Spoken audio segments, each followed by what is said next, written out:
Test করানো একটা, ঘর বাড়ি পরিষ্কার রাখার ব্যবস্থা একটা। সরকারি হাসপাতালগুলোতে আমরা যেমন বাঙ্গুরে 50টা বেড বাড়িয়েছি।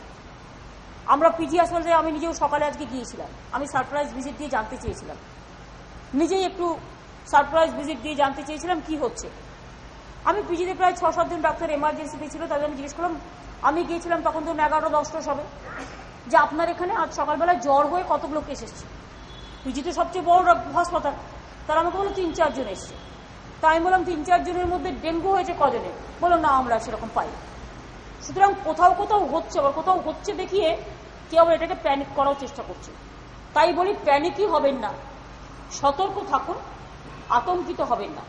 বেশি করে জল খান, নুন চিনির জল খান, রক্ত পরীক্ষা করুন, ঘর বাড়ি পরিষ্কার রাখুন, এবং ব্লাড টেস্ট কলকাতা কর্পোরেশনের আন্ডারেও অনেকগুলো ক্লিনিক আছে।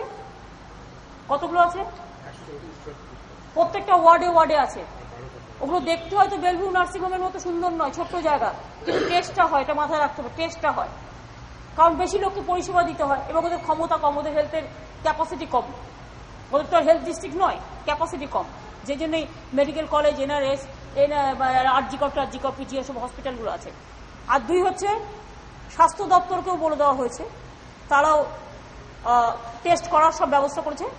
এবং 2 দিনের মধ্যে যে কিটসটা আমরা পেয়ে যাবো, 2-3 দিনের মধ্যে সেটা পেয়ে গেলে, এটা আমরা চেয়ে পাঠিয়েছি বাইরে থেকে, এটা চেয়ে পেয়ে গেলে 2 দিনেই, এখন যেটা দেখতে 5 দিন লাগছে ডেঙ্গু হচ্ছে কিনা জানতে, সেটা 2 দিনেই হয়ে যাবে।